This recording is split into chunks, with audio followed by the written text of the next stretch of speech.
২৬ৰ বাবে প্ৰস্তুতি সম্পূৰ্ণ ৰাজ্যিক বিজেপিৰ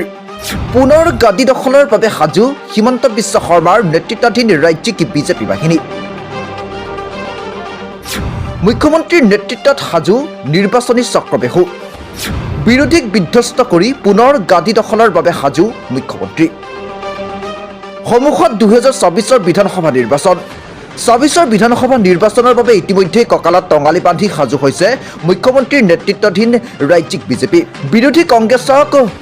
বিতান্তৰিত কৰি শাসনৰ দুৰ্গ অক্ষুণ্ণ ৰখাৰ স্বাৰ্থত নিৰ্বাচনী তৎপৰতা বিজেপিৰ দেৱাল স্বাক্ষৰ অভিযানৰ জৰিয়তে আৰম্ভ বিজেপিৰ নিৰ্বাচনী প্ৰচাৰ শেহতীয়াকৈ ২৬ৰ নিৰ্বাচনৰ বাবে স্থিতি অটল কৰি ১১টাকৈ ডাঙৰ সিদ্ধান্ত মুখ্যমন্ত্ৰী হিমন্ত বিশ্ব শৰ্মাই নিৰ্বাচনী স্থিতি সন্দৰ্ভত মন্তব্য কৰি কয় যে ৫০টা সমষ্টিত প্ৰাৰ্থী ঘোষণা আজিও কৰিব পাৰিব বিজেপিয়ে ইয়াৰ লগতে বিৰোধী কংগ্ৰেছক কটাক্ষ কৰি মুখ্যমন্ত্ৰীৰ মন্তব্য বিজেপিত টিকটৰ নামত দিব নালাগে ধন বেলেগ দলে প্ৰতিটো টিকটৰ নামত ২০ৰ পৰা ৫০,০০০ টকা লয় এটা প্ৰশ্ন হয় ২৬ত কাৰ দখললৈ যাব দিছপুৰৰ গাদী কোন হ'ব অসমৰ পৰৱৰ্তী মুখ্যমন্ত্ৰী সেয়া সময়ত হ'ব লক্ষণীয় নিউজ ৰিপৰ্ট NV লাইভ